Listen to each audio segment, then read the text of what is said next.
ইমাম হুসাইন রাদিয়াল্লাহু আনহু তিনি শাহাদাত বরণ করেছেন। ইসলামের পতাকা পৃথিবীর জমিনে উদ্দিন করবার জন্য মাঠে ময়দানে রক্ত দিয়েছেন, জীবন দিয়েছেন, পরিবার ছেড়েছেন, নিজের দেশ ত্যাগ করেছেন, এমনকি সারা পৃথিবী ত্যাগ করে তিনি বিদায় নিয়ে চলে গেছেন। এরপরে কোনো বাতিল শক্তির কাছে মাথা নত করতে রাজি হয় না ইমাম হুসাইন রাদিয়াল্লাহু আনহু। আমরা ইমাম হুসাইন রাদিয়াল্লাহু তাআলা আমরা উত্তরসূরি, ঠিক কি না? আমরা ইমাম হুসাইন রাদিয়াল্লাহু তাআলা আমরা উত্তরসূরি। সুতরাং আমরা কোনো বামার রামের কাছে আমরা মাথা নত করতে রাজি নাই।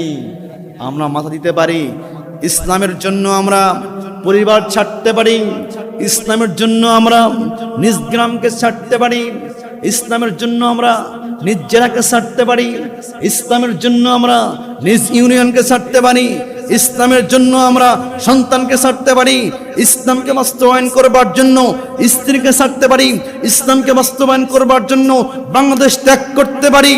এরপরেও বাংলার জমিনে সারা পৃথিবীতে কোরআনকে বাস্তবায়ন করতে হবে। মুসলমান ভাইয়েরা, আমার প্রিয় ভাইয়েরা,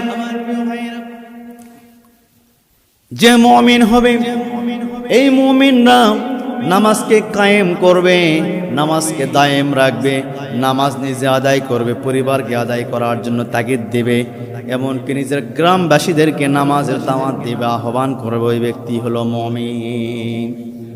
আমার প্রিয় ভাইয়েরা, আল্লাহর রাসূল বিশ্বনবী জনাবে মুহাম্মদুর রাসূলুল্লাহ সাল্লাল্লাহু আলাইহি ওয়াসাল্লাম তিনি সাহাবায়ে কেরামদেরকে ডাকলেন, এ আমার সাহাবারা তোমরা শোনো,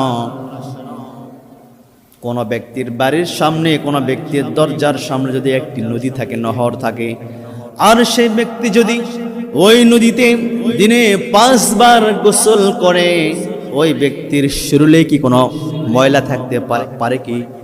সাহাবায়ে কেরামরা বললেন, ইয়া রাসূলুল্লাহ, ইয়া হাবিবাল্লাহ, কোন ব্যক্তির দরজার সামনে যদি নহর থাকে, নদী থাকে, আর সে ব্যক্তি যদি ওই নদীতে দিনে 5 বার গোসল করে, ওই ব্যক্তির শরীরে কোনো ময়লা থাকে না।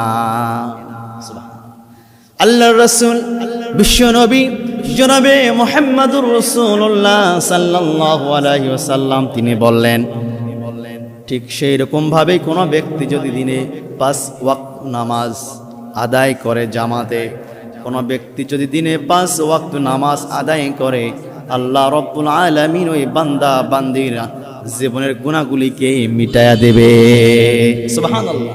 ওই ব্যক্তি নিজের জীবনের গুনাহগুলিকে আল্লাহ সুবহানাহু ওয়া তাআলা মিটায়া দেবে। সুবহানাল্লাহ।